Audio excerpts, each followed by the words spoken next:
Vous savez, ce moment où votre monde entier s'effondre en l'espace de 3 secondes? Je fouillais dans le sac à main de ma mère pour trouver des mouchoirs pendant le dîner du dimanche, quand mes doigts sont effleurés un reçu froissé. Collier en diamant, 15 000 $, acheté mardi dernier.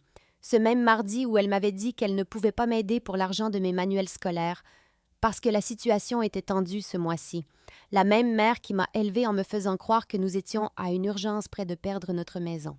La même femme qui m'a culpabilisée pour que je cumule 3 emplois pendant mes études universitaires, alors qu'apparemment elle dépense plus d'argent en bijoux que ce que je gagne en un semestre entier. Mes mains tremblaient en fixant ce reçu, et soudain, chaque sacrifice que j'avais fait, chaque dîner de ramen, chaque invitation refusée parce que j'étais fauchée, m'a semblé être la blague la plus cruelle qui soit. Avant de continuer l'histoire, merci de vous abonner. Je dois atteindre les 1000 abonnés pour pouvoir vous apporter chaque jour des histoires comme celle-ci. Pour vous, ce n'est qu'un clic. Mais pour moi, cela signifie énormément.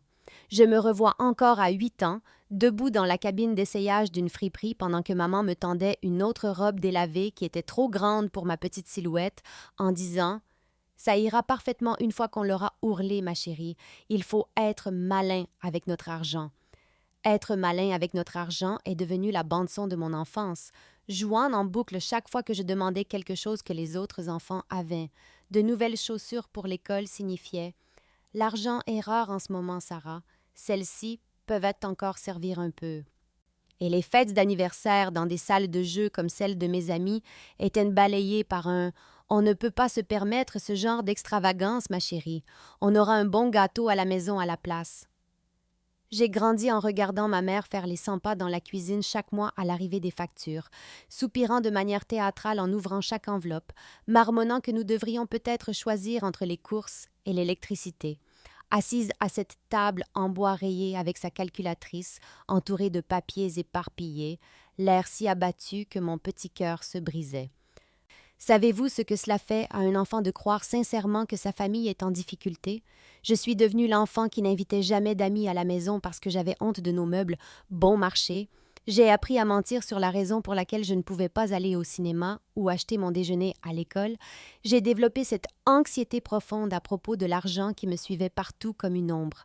Maman était aussi une actrice si convaincante, la façon dont elle comptait ses sous à l'épicerie, faisant tout un spectacle de la comparaison des prix et en reposant des articles, disant « On n'a pas besoin de pâtes de marque Sarah, elles ont toutes le même goût. » Mais apparemment, nous avions besoin de colliers à 15 000 $. La femme qui m'a appris que dépenser 5 $ pour un déjeuner scolaire était irresponsable menait une double vie depuis tout ce temps, et chaque leçon sur la frugalité, chaque culpabilisation sur le gaspillage, chaque sacrifice que je la voyais supposément faire n'était qu'une performance élaborée où j'étais le public parfait et confiant qui ne s'est jamais demandé pourquoi le stress de maman à propos de l'argent ne semblait jamais affecter ses rendez-vous hebdomadaires au salon de coiffure ou ses sacs à main de créateur que je prenais pour de très bonnes contrefaçons. L'université était censée être les 4 meilleures années de ma vie, mais au lieu de cela, je les ai passées à travailler dans un café du campus de 6 heures du matin à midi, puis à me précipiter à mon travail de l'après-midi à la librairie du campus, puis à prendre mon service du soir dans un restaurant local parce que maman n'arrêtait pas de m'appeler en pleurant pour me dire à quel point l'argent était rare et à quel point elle avait besoin de mon aide. Sarah, ma chérie, je déteste te demander ça, mais pourrais-tu envoyer juste 200 ce mois-ci? Le paiement de la voiture est dû et je ne sais pas ce que nous allons faire, sanglotait-elle au téléphone pendant que j'étais assise dans ma minuscule chambre de dortoir, calculant si je pouvais me permettre de manger autre chose que des nouilles. Ramen pendant les 2 prochaines semaines si je lui envoyais cet argent. Je suis devenue la fille qui avait toujours une excuse pour ne pas sortir. Désolée les gars, je dois travailler ou je suis juste trop fatiguée ce soir, parce que la vérité était que je ne pouvais pas me permettre un dîner à 20 $, quand ces mêmes 20 $ pouvaient maintenir les lumières allumées à la maison. Ou du moins, c'est ce que je croyais. Mes colocataires revenaient de leurs vacances de printemps à Cancun, bronzés et avec des histoires à raconter, pendant que je passais mes vacances à faire des doubles services et à envoyer chaque centime à la maison, regardant les SMS reconnaissants de ma mère disant que je sauvais la famille et à quel point elle était fière de mon sacrifice. Savez-vous ce que ça fait de manger des sandwichs au beurre de cacahuète pendant 3 jours d'affilée parce que vous avez envoyé votre argent pour les courses afin d'aider votre mère en difficulté, pour découvrir des années plus tard qu'elle dépensait 15 000 $ en bijoux comme si c'était de l'argent de poche? J'ai manqué des rendez-vous galants, des opportunités d'études à l'étranger, des événements de sororité, des célébrations de remise de diplômes, en gros tout ce qui rend l'université mémorable. Parce que je croyais sincèrement que ma famille avait besoin que je choisisse entre mon avenir et leur survie, et chaque fois, je les ai choisis. Le pire, c'est à quel point elle avait toujours l'air reconnaissante, me remerciant d'être une fille si responsable, de comprendre que la famille passe en premier, d'être prête à sacrifier mon propre bonheur pour le bien commun, alors qu'en réalité, elle ne faisait que me manipuler pour financer son style de vie luxueux secret pendant que je vivais comme une étudiante fauchée parce que je pensais aider à maintenir notre famille à flot. J'étais assise là, à fixer ce reçu comme s'il était écrit dans une langue étrangère, mon cerveau refusant d'accepter ce que mes yeux voyaient, 15 000 $ pour un collier en diamant, alors que je vis de macaroni au fromage à 1 $ et que je m'épuise au travail parce que je pensais ma famille fauchée. Mes mains se sont mises à trembler si fort que j'ai failli laisser tomber le papier, et soudain, toute la table du dîner a semblé tourner autour de moi. La voix de maman parlant de son club de lecture s'estompant en bruit de fond, alors que mon esprit passait en revue chaque sacrifice que j'avais fait, chaque fois que j'avais envoyé de l'argent à la maison au lieu d'acheter des manuels, chaque événement social que j'avais sauté parce que je ne pouvais pas me permettre l'entrée, chaque dîner de ramen que j'avais mangé en virant mes derniers 50 $ sur son compte. Est-ce que tout cela était réel? Les rides de stress sur son visage quand elle parlait des factures, la façon dont elle soupirait de manière théâtrale en regardant nos relevés bancaires, les culpabilisations sur la difficulté de joindre les deux bouts, tout cela n'avait-il été qu'une comédie depuis le début?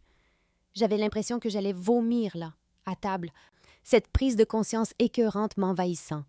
J'avais vécu comme une nonne pendant qu'elle vivait comme une reine, et d'une manière ou d'une autre, elle m'avait convaincue que ma pauvreté était noble, que ma lutte était nécessaire, que mon sacrifice maintenait notre famille unie. Combien d'opportunités avais-je manqué parce que je pensais que nous ne pouvions pas nous les permettre?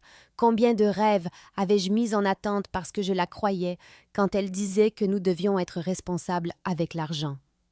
Le pire n'était même pas l'argent lui-même, c'était la réalisation que chaque SMS de remerciement qu'elle m'avait envoyé, chaque message « Merci ma chérie, tu nous sauves », chaque moment de fierté où elle me qualifiait de fille responsable n'avait été que des mensonges, bâtis sur des mensonges, et j'avais été trop confiante, trop aimante, trop stupide pour voir à travers sa manipulation. Assise là, ce reçu dans mes mains tremblantes, je me sentais comme la plus grande idiote du monde et je n'avais aucune idée de comment j'allais tenir jusqu'à la fin du dîner sans hurler. J'ai attendu après le dessert, quand papa et Jake sont allés au salon pour regarder le match, puis j'ai sorti ce reçu et je l'ai posé juste devant elle sur la table. Ma voix à peine stable alors que je disais « Maman, qu'est-ce que c'est ?» Et j'ai vu son visage devenir complètement blanc avant qu'elle ne le saisisse rapidement, comme si je l'avais surprise avec la preuve d'un meurtre. « Sarah, c'est privé, tu n'avais aucun droit de fouiller dans mon sac. » a-t-elle lancé sèchement, mais je pouvais voir la panique dans ses yeux même si elle essayait de paraître indignée. Et quand je l'ai pressée de questions sur comment elle pouvait se permettre 15 000 $ pour des bijoux, alors qu'elle me disait depuis des mois que l'argent était rare, elle a poussé un soupir exagéré, comme si j'étais complètement déraisonnable. « Ma chérie, c'était un seul achat, une petite folie pour laquelle j'ai économisé. Tu dramatises pour rien, » a-t-elle dit, sur ce ton condescendant qu'elle utilise quand elle pense que je surréagis, mais ses mains tremblaient en pliant le reçu et en le fourrant dans sa poche. Quand je lui ai rappelé qu'elle m'avait demandé de l'argent pour les courses la semaine dernière, que je lui avais envoyé des centaines de dollars chaque mois parce qu'elle disait que la famille était en difficulté, elle a levé les yeux au ciel et a agité la main avec dédain en disant « C'est complètement différent, Sarah. C'était une occasion spéciale. Tu ne comprendrais pas la pression que j'ai subie dernièrement. Je méritais quelque chose de bien pour une fois. » Elle méritait quelque chose de bien? Je mangeais des ramen pour le dîner et je cumulais 3 emplois parce que je pensais qu'elle méritait de garder les lumières allumées, mais apparemment ce qu'elle méritait vraiment, c'était des diamants pendant que sa fille vivait dans la pauvreté. Tu fais une montagne d'une taupinière, a-t-elle poursuivi, se levant pour débarrasser les assiettes comme si la conversation était terminée. Ce n'est qu'un collier, ce n'est pas comme si j'achetais des bijoux tous les jours. Tu dois arrêter d'être si méfiante et dramatique à propos de tout. La façon dont elle a dit dramatique, comme si mon choc et ma douleur n'étaient qu'une hystérie d'adolescente, comme si mes années de sacrifice ne signifiaient rien, a fait bouillir mon sang. Mais elle se dirigeait déjà vers la cuisine en fredonnant comme si de rien n'était, comme si elle n'avait pas juste admis avoir menti sur les finances de notre famille pendant que je luttais pour survivre à l'université, et j'ai réalisé que ce n'était que le début de la découverte de la profondeur de sa tromperie. Cette nuit-là, je n'ai pas pu dormir, alors j'ai fait ce que toute fille méfiante ferait en 2024. J'ai commencé à parcourir l'Instagram et le Facebook de ma mère avec un regard neuf, en regardant vraiment ses publications pour la première fois au lieu de simplement les aimer sans réfléchir comme je le faisais depuis des années. Soudain, ces selfies décontractés racontaient une histoire complètement différente. La voilà portant ce que je réalisais maintenant être une montre Cartier dans une publication d'il y a 3 mois avec la légende « Juste un mardi comme les autres » et voilà son sac à main Coach, sa détrouvaille chanceuse en friperie que je lui avais complimenté à Noël dernier, sauf que maintenant je pouvais voir les coutures et les ferrures distinctives qui criaient à l'authentique créateur. Pas une incroyable trouvaille de seconde main comme elle l'avait prétendu. J'ai continué à faire défiler les publications des mois précédents, mon estomac se nouant un peu plus à chaque photo, son voyage entre filles dans la Napa Valley qu'elle avait dit être payée par son amie Janet, ses manucures hebdomadaires qu'elle avait justifiées comme étant sa seule petite indulgence, les dîners coûteux dans des restaurants dont je n'avais jamais entendu parler mais dont je pouvais deviner le standing par la présentation des plats et les verres à vin. Comment avais-je pu être si aveugle? Il y avait des lunettes de soleil de créateur perchées sur sa tête sur des photos de plage, un sac à main Michael Kors nonchalamment posé sur son siège passager lors d'une course à l'épicerie. Des produits de soins de la peau coûteux alignés sur le comptoir de sa salle de bain dans ses vidéos de routine matinale, et j'avais écarté chaque article de luxe comme étant soit faux, emprunté, offert ou justifié d'une manière ou d'une autre, parce que je lui faisais entièrement confiance. Les commentaires de ses amis rendaient les choses encore pires. « Linda, tu as toujours le meilleur goût » et « Où as-tu trouvé ce magnifique collier » et « Tu mérites de te faire plaisir, ma belle » des commentaires qui suggéraient que ce n'était pas un comportement inhabituel, que ses virées shopping étaient assez régulières pour que son cercle social s'y attende. J'ai fait des captures d'écran de tout, constituant un dossier numérique de preuves pendant que mon cœur se brisait un peu plus à chaque image, réalisant que pendant que je me vantais auprès de mes amis de l'université de la générosité et de l'altruisme de ma mère, elle affichait un style de vie qui contredisait directement chaque histoire larmoyante qu'elle m'avait racontée sur la situation financière de notre famille. Et le pire, c'était à quel point elle avait l'air heureuse sur chaque photo, comme si elle n'avait aucun souci au monde, comme si elle ne mentait pas systématiquement à sa propre fille à propos de l'argent pendant que je luttais pour me payer les produits de première nécessité. Plus je fouillais dans ses réseaux sociaux, plus les preuves devenaient accablantes, et je me suis retrouvée à prendre des captures d'écran comme un détective montant un dossier contre ma propre mère. Il y avait son sac Louis Vuitton posé nonchalamment sur le comptoir de notre cuisine dans une vidéo de cuisine de l'été dernier. Le même été où elle m'avait dit que nous ne pouvions pas nous permettre un voyage en famille à la plage, parce que l'argent était trop juste cette année, ma chérie, peut-être l'été prochain quand les choses iront mieux. J'ai continué à faire défiler et j'ai trouvé ces photos de journées au spa dans ce complexe de luxe en ville, celui où un simple soin du visage coûte 300 $, publié avec des légendes comme « Je m'offre des soins personnels bien mérités » et « Maman a besoin de sa réinitialisation mensuelle » et j'ai réalisé que ce n'était pas des plaisirs occasionnels. C'étaient des rendez-vous réguliers qui avaient lieu chaque mois pendant que je travaillais les week-ends pour lui envoyer de l'argent, pour ce que je pensais être des produits de première nécessité. Les photos de vacances étaient les pires cependant. Son voyage entre filles en Italie l'automne dernier qu'elle avait prétendu être entièrement payée par sa riche amie Margaret, sauf que les publications la montraient faire du shopping dans des boutiques de créateurs et dîner dans des restaurants étoilés au Michelin, achetant des souvenirs et du vin comme si l'argent n'était pas un problème, et en regardant de plus près les photos. Je pouvais voir plusieurs sacs de shopping de Prada, Gucci et d'autres marques qui n'étaient certainement pas payés par la générosité de quelqu'un d'autre. Comment pouvait-elle publier des photos d'elle, sirotant du champagne sur un balcon méditerranéen tout en m'envoyant un SMS la même semaine pour me demander si je pouvais aider avec la facture d'électricité? J'ai trouvé des reçus partagés dans ces discussions de groupe privé de maman qu'elle avait accidentellement publiés publiquement, montrant des achats chez Nordstrom et Saks Fifth Avenue, totalisant des milliers de dollars. Publiés avec des émojis rieurs et des commentaires sur la thérapie par le shopping, et on ne vit qu'une fois, et je suis restée assise là, dans ma chambre de dortoir exiguë, entourée de gobelets de ramen et de manuels de seconde main, réalisant que pendant que je sacrifiais tout pour aider ma famille supposément en difficulté, ma mère vivait comme une femme au foyer de Beverly Hills, et documentait chaque moment coûteux pour que ses amis le voient sans jamais penser une seule fois que sa propre fille pourrait tomber sur les preuves du mensonge élaboré qu'elle vivait à mes dépens. Alors que j'étais assise là, avec des mois de preuves étalés sur l'écran de mon ordinateur portable, le schéma est devenu impossible à ignorer, et j'ai réalisé qu'il ne s'agissait pas seulement d'un collier de 15 000 $ ou même de quelques achats coûteux. Il s'agissait d'années de manipulation systématique où ma mère avait délibérément créé un faux récit de difficultés financières pour contrôler mon comportement et m'extorquer de l'argent, tout en vivant une réalité complètement différente. J'ai commencé à établir une chronologie dans ma tête et c'était écœurant. Chaque grande opportunité que j'avais refusée parce que je pensais que nous ne pouvions pas nous le permettre correspondait parfaitement à un nouvel achat de luxe qu'elle avait fait. Comme lorsque j'ai refusé ce programme d'études à l'étranger à Londres en 3e année parce que je pensais que la famille avait besoin de mes revenus de job d'été, pour découvrir qu'elle avait dépensé exactement le même montant pour une retraite spa d'un week-end à Scottsdale ce même mois. Combien de stages avais-je laissé passer parce qu'ils n'étaient pas rémunérés et que j'avais besoin d'emplois payants pour envoyer de l'argent à la maison?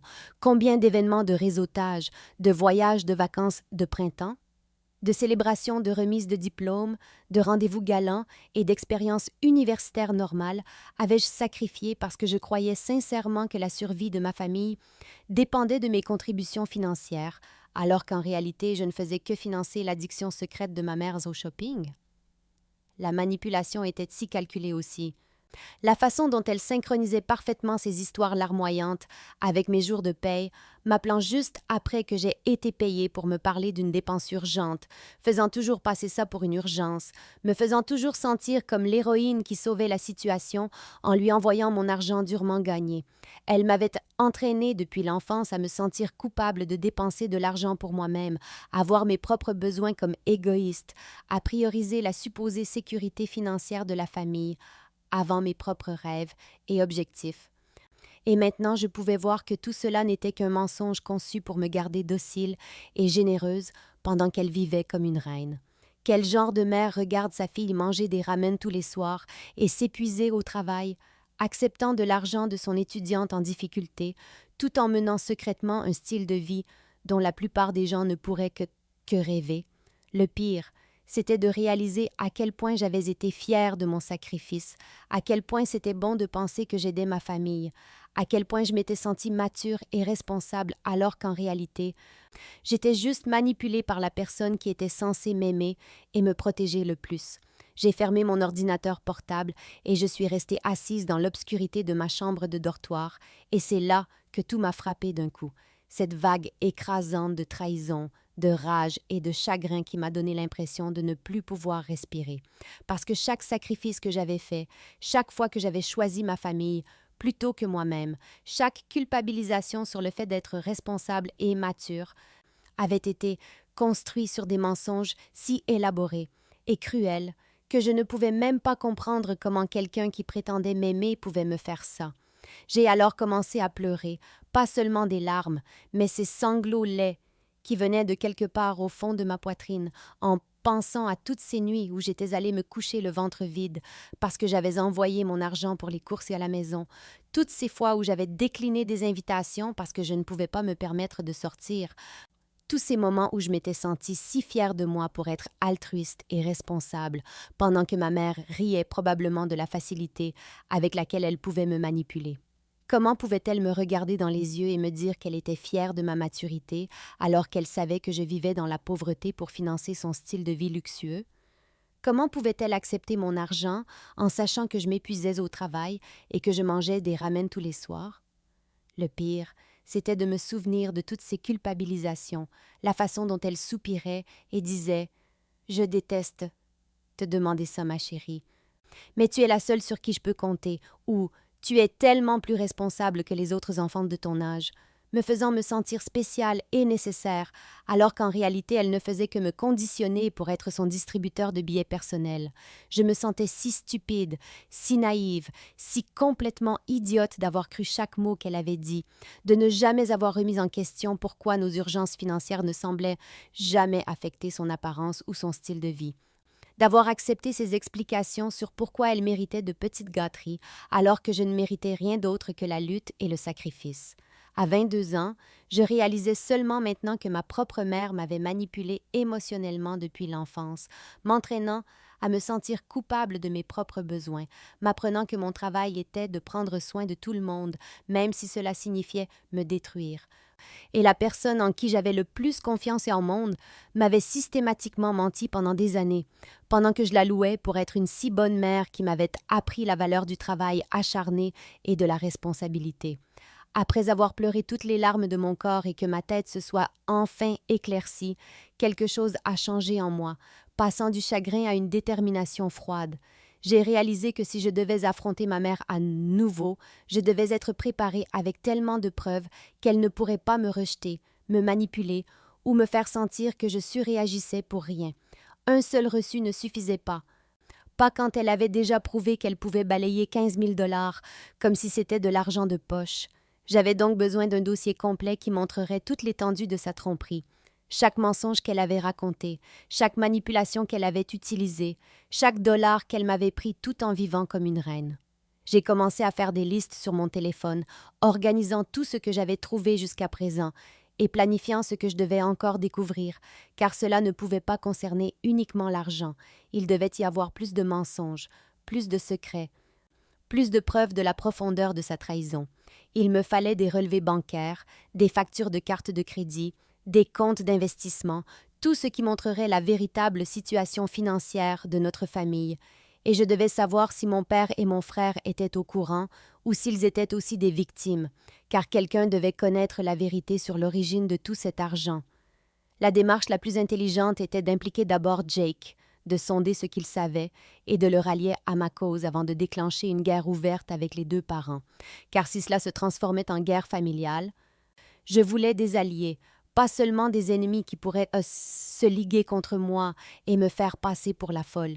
Je devais aussi tout documenter correctement, pas seulement des captures d'écran aléatoires, mais des preuves organisées avec des dates et des montants, peut-être même parler à un avocat pour savoir si ce qu'elle avait fait était techniquement de la fraude ou du vol, parce que prendre de l'argent sous de faux prétextes à sa propre fille doit bien être une sorte de crime, non? Plus je planifiais, plus je me sentais calme, comme si canaliser ma rage en stratégie était exactement ce dont j'avais besoin. Ma mère m'avait sous-estimé toute ma vie, me traitant comme une petite fille naïve qu'elle pouvait manipuler pour toujours, mais j'étais sur le point de lui montrer que sa fille patiente, responsable et altruiste était devenue quelqu'un qui ne tolérerait plus qu'on lui mente et qu'on la vole. Et cette fois, quand je l'affronterais, ce serait moi qui serais en contrôle de la conversation. J'ai attendu que Jake soit seul dans sa chambre le lendemain et j'ai frappé à sa porte, le cœur battant parce que je n'avais aucune idée s'il allait me trouver folle ou s'il avait été aveugle aux mensonges de maman comme moi. Mais quand je me suis assise sur son lit et que j'ai dit « Jake, je dois te demander quelque chose et j'ai besoin que tu sois complètement honnête avec moi. As-tu déjà remarqué quelque chose de bizarre dans les habitudes de dépenses de maman? » Son visage a immédiatement changé et j'ai su qu'il y pensait d'aussi. « Pourquoi tu demandes ça? » a-t-il dit prudemment, et quand je lui ai montré le reçu du collier de 15 000 $, ses yeux se sont écarquillés, mais il n'avait pas l'air surpris, plutôt soulagé que quelqu'un d'autre ait enfin vu ce qu'il voyait. Et puis les vannes se sont ouvertes, et il a commencé à parler vite, comme s'il gardait ça en lui depuis toujours. « Sarah, ça fait des mois que je me pose des questions sur ces trucs, mais je pensais que je devenais fou. Comme le semestre dernier, quand elle t'a dit qu'elle ne pouvait pas t'aider pour tes manuels parce que l'argent était rare. Mais la semaine suivante, elle est rentrée avec plein de nouveaux vêtements et a dit qu'elle les avait eus en solde. J'ai cherché les marques et même en solde, ils auraient mal coûté plus cher que tes manuels. » Il a sorti son téléphone et a commencé à me montrer des choses qu'il avait aussi capturées en photo. Des images des achats coûteux de maman qu'il avait discrètement documentés parce que quelque chose clochait. J'ai réalisé que mon petit frère avait enquêté sur les mensonges de notre mère tout comme moi, mais il avait eu trop peur de dire quoi que ce soit parce qu'il ne voulait pas créer de drame familial ou paraître ingrat. Ce qui m'a vraiment marqué, c'est quand elle a dit qu'on ne pouvait pas se permettre des vacances en famille cette année à cause de la situation de travail de papa, mais ensuite elle s'est partie en voyage entre filles en Italie et a posté toutes ses photos de dîners coûteux. Quand je lui ai posé la question, elle est devenue très défensive et m'a dit d'arrêter de me mêler des finances des adultes, a-t-il dit, et je pouvais voir dans ses yeux la même blessure que la mienne. Nous avons passé l'heure suivante à comparer nos notes, à partager des captures d'écran, à construire une chronologie ensemble, et j'ai ressenti un immense soulagement de ne pas être seule dans cette histoire, que Jake avait été aussi confus et méfiant que moi. Mais aussi une terrible tristesse que nous ayons tous les deux vécu avec ces doutes sur notre propre mère, trop effrayés pour les exprimer parce qu'on nous avait appris à lui faire entièrement confiance et à ne jamais remettre en question son autorité en matière d'argent. Une fois que Jake a réalisé que j'étais de son côté et que je n'allais pas défendre le comportement de maman, il a commencé à révéler des secrets qui m'ont fait tourner la tête, en commençant par « Sarah, papa est au courant de tout ça. Il doit l'être parce que j'ai accidentellement vu un de ses relevés bancaires qui était tombé de sa mallette le mois dernier, et nous avons beaucoup plus d'argent que maman ne le laisse jamais paraître, genre des centaines de milliers de plus. » Ma mâchoire est tombée alors qu'il expliquait comment il avait assemblé des indices pendant des mois. Remarquant que papa devenait tendu et bizarre, chaque fois que maman partait en virée shopping, non pas parce qu'il ne pouvait pas se le permettre, mais parce qu'il était fatigué de permettre son addiction aux produits de luxe. Apparemment, ils avaient eu des disputes à voix basse à propos de ces dépenses que Jake avait entendues de sa chambre tard le soir. « Elle a tout un système, » a-t-il continué. « Genre, elle achète quelque chose de cher et ensuite elle cache le reçu ou ment sur le prix. Et papa laisse faire parce que c'est plus facile que de se battre avec elle. Mais je pense qu'il a secrètement déplacé de l'argent sur des comptes dont elle ignore l'existence parce qu'il a peur qu'elle dépense tout ce que nous avons. » Plus Jake parlait, plus il devenait clair que toute notre dynamique familiale était construite sur ce réseau de mensonges financiers, avec maman comme centre manipulateur, exigeant de l'argent de moi tout en cachant des achats petits à papa, papa permettant son comportement tout en accumulant secrètement de l'argent pour protéger l'avenir de la famille, et tous deux mentant à leurs enfants sur le véritable état de nos finances pour maintenir leur contrôle sur nous. Le pire, c'est que je pense qu'elle croit parfois à ses propres mensonges, a dit Jake. Comme si elle s'était convaincue que te demander de l'argent est en quelque sorte différent de ses dépenses en bijoux, comme si tes sacrifices ne contiennent pas comme du vrai argent ou quelque chose comme ça, et elle se vexe sincèrement quand quelqu'un remet en question sa logique à ce sujet.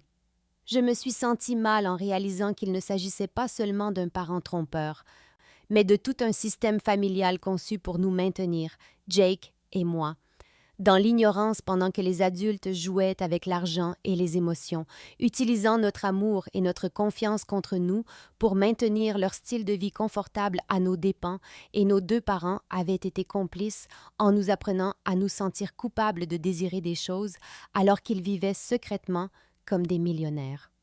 Jake et moi nous sommes transformés en détectives financiers au cours des jours suivants, examinant systématiquement chaque preuve que nous pouvions trouver quand nos parents n'étaient pas à la maison.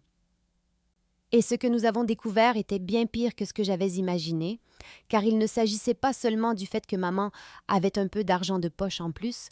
Notre famille était en fait riche, vraiment riche d'une manière qui faisait de chaque sacrifice que j'avais fait la blague la plus cruelle imaginable. Nous avons trouvé les relevés du portefeuille d'investissement de papa cachés dans le tiroir de son bureau, montrant des comptes en actions d'une valeur de plus de 800 000 $, des fonds de retraite entièrement maximisés et un compte d'épargne avec plus d'argent que la plupart des gens ne gagnent en 5 ans. Tout ça pendant que maman me disait que nous pourrions perdre la maison si je n'aidais pas avec les dépenses mensuelles. Jake a découvert les cartes de crédit secrètes de maman en fouillant dans le courrier réarrivé pendant que nos parents étaient au travail. Des cartes avec des limites plus élevées que la totalité de mes frais de scolarité, qu'elle utilisait pour ses virées shopping. Et lorsque nous avons additionné ses dépenses mensuelles, rien qu'à partir des relevés que nous pouvions trouver, elle dépensait plus d'argent chaque mois que ce que je gagnais, en travaillant 3 emplois pendant tout un semestre.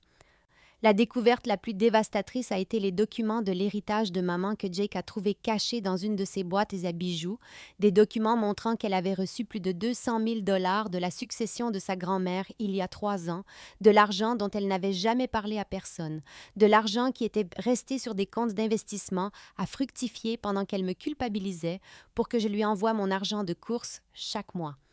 Nous avons recoupé tout cela avec ses publications sur les réseaux sociaux et la chronologie était écœurante. Chaque achat coûteux correspondait parfaitement à une histoire larmoyante qu'elle m'avait racontée sur le stress financier, comme si elle synchronisait délibérément ses dépenses de luxe pour qu'elles aient lieu juste après m'avoir extorqué de l'argent, comme si mon sacrifice finançait son addiction aux produits de créateurs. Sarah, nous ne sommes pas seulement à l'aise, nous sommes riches, a dit Jake alors que nous étions assis au milieu des relevés bancaires et des factures de cartes de crédit. Riches comme au country club, riches au point de payer des écoles privées, riches au point d'avoir plusieurs maisons de vacances, et elle t'a fait vivre comme si tu étais sans abri pendant qu'elle dépense plus d'argent en sac à main que la plupart des gens en voiture.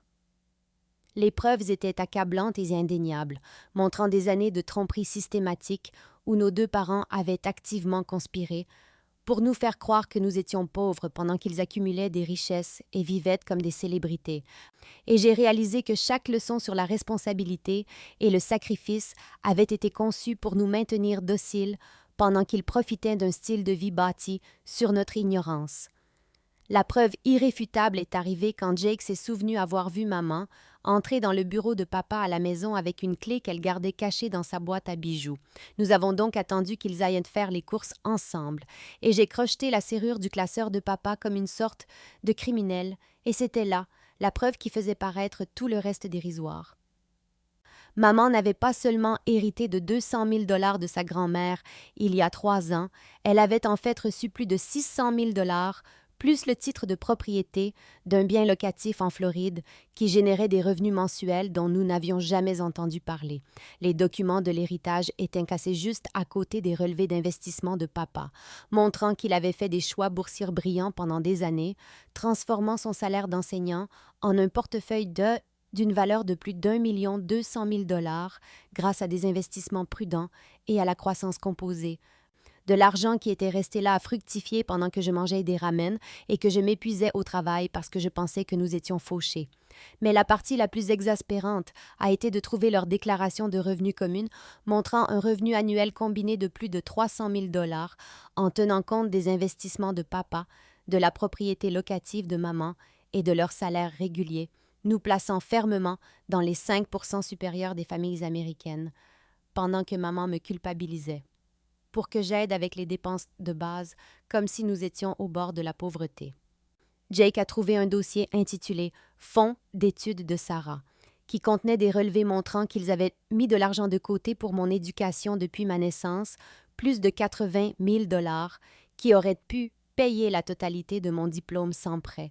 De l'argent qui était toujours là, intact, pendant que je cumulais 3 emplois, et que je leur envoyais mes chèques de paye parce que maman prétendait qu'ils ne pouvaient pas se permettre de m'aider avec mes frais de scolarité. Ils auraient pu payer nos 2 éducations en espèces et avoir encore assez d'argent pour prendre leur retraite anticipée, a murmuré Jake alors que nous photographions chaque document. Et au lieu de ça, ils t'ont fait travailler jusqu'à l'épuisement, pendant qu'ils prétendaient être des parents de la classe moyenne en difficulté qui avaient besoin de l'aide de leur fille pour survivre. Les preuves étaient aussi accablantes et si condamnables que je savais qu'il n'y avait aucun moyen qu'ils puissent nier ou minimiser ce qu'ils avaient fait lorsque je les confronterais, car il ne s'agissait pas d'un malentendu ou de perspectives différentes sur l'argent. Il s'agissait de deux parents riches mentant systématiquement à leurs enfants et volant leurs filles, tout en menant un style de vie dont la plupart des familles ne pouvaient que rêver. J'ai passé les 3 jours suivants à organiser chaque preuve que Jake et moi avions trouvée en un dossier complet qu'il serait impossible pour mes parents de nier ou de détourner. J'ai imprimé des relevés bancaires, des documents d'héritage, des déclarations de revenus et des captures d'écran de réseaux sociaux, en arrangeant tout chronologiquement pour montrer le schéma de tromperie qui durait depuis des années pendant que je luttais à l'université en nous croyant pauvres.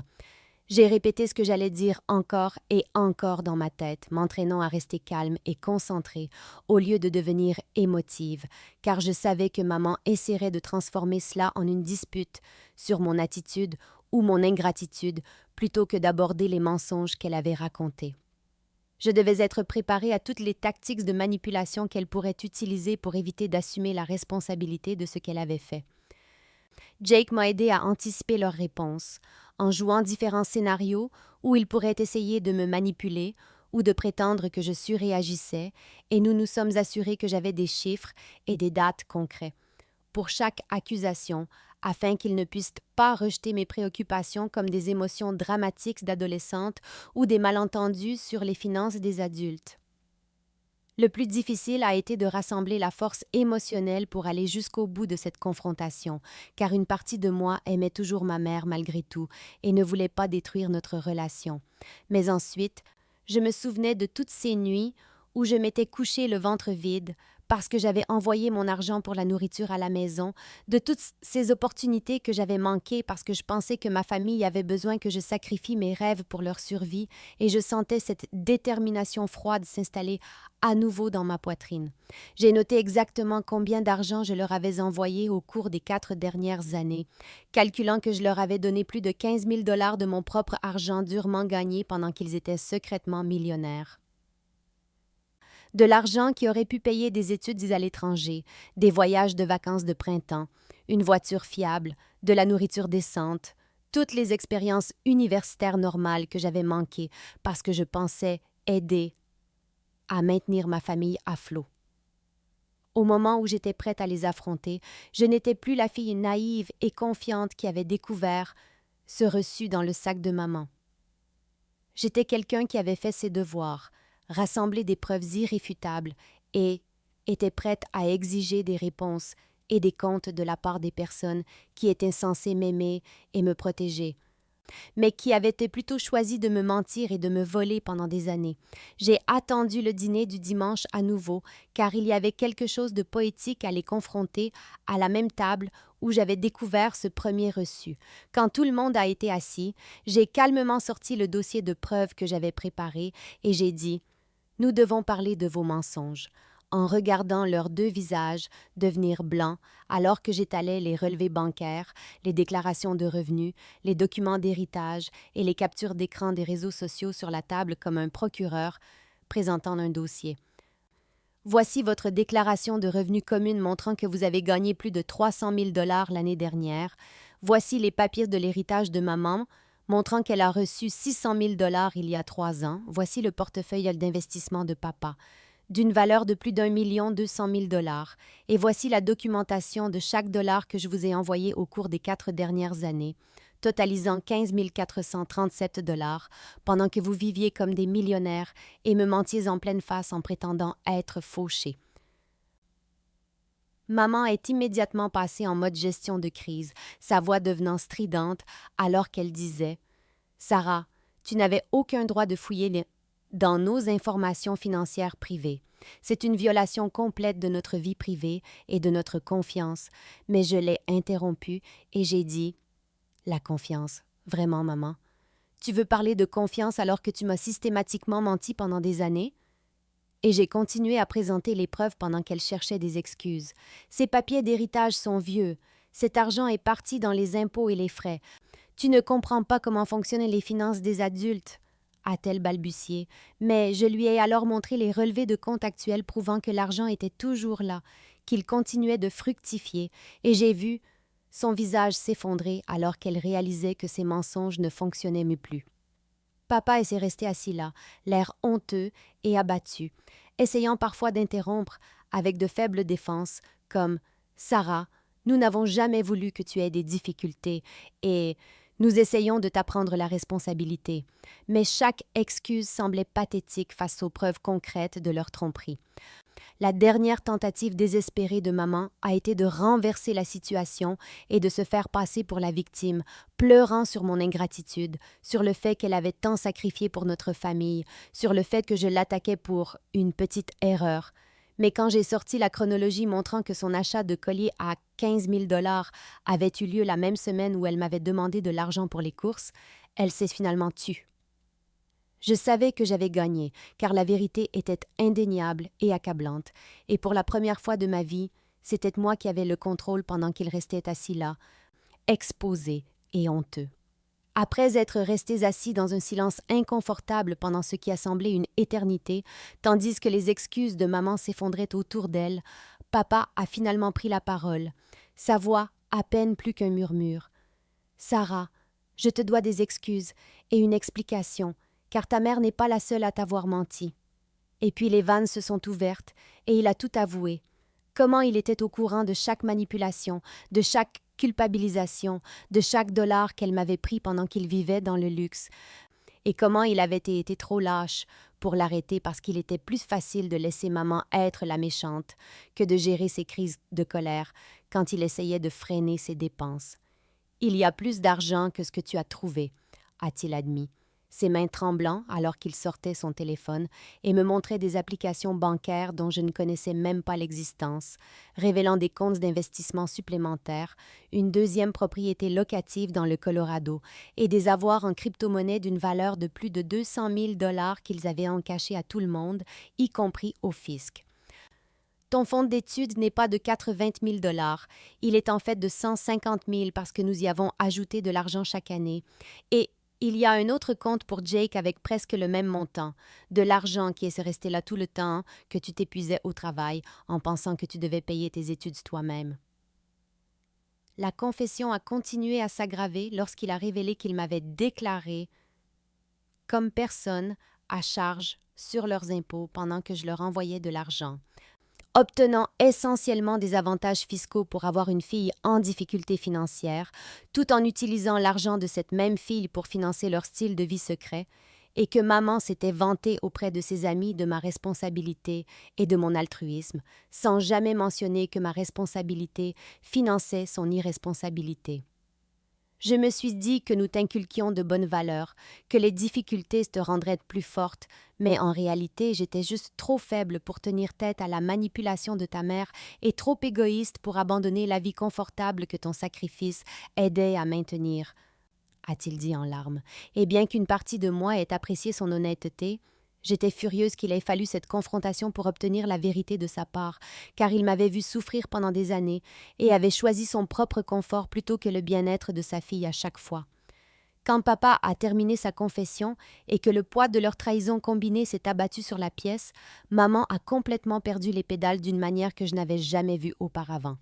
Sa façade soigneusement construite de mère aimante mais en difficulté s'est brisée en 1000 morceaux alors qu'elle se mettait à hurler sur mon ingratitude et mon égoïsme, sur le fait qu'elle m'avait tout donné et que c'était ainsi que je la remerciais, oubliant commodément qu'elle me volait depuis des années sans rien me donner d'autre que des mensonges et de la manipulation. « Tu n'as aucune idée de ce que j'ai sacrifié pour cette famille, » a-t-elle crié, sa voix devenant plus aiguë et plus hystérique à chaque mot.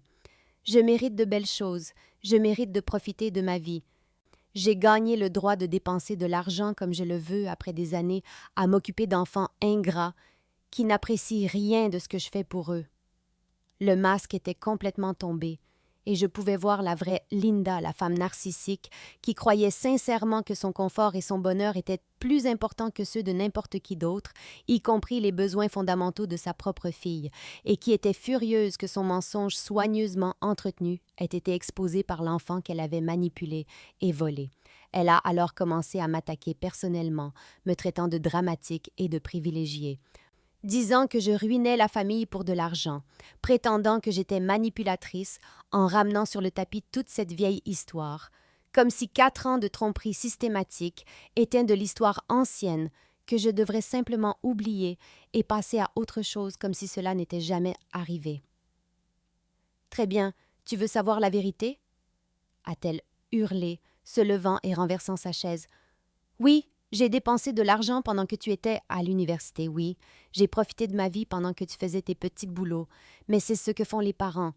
Nous sacrifions notre jeunesse à élever des enfants et ensuite nous pouvons nous faire plaisir quand ils sont grands, et si tu ne peux pas comprendre ça, alors tu n'es pas aussi mature que je le pensais. Jake avait l'air absolument horrifié.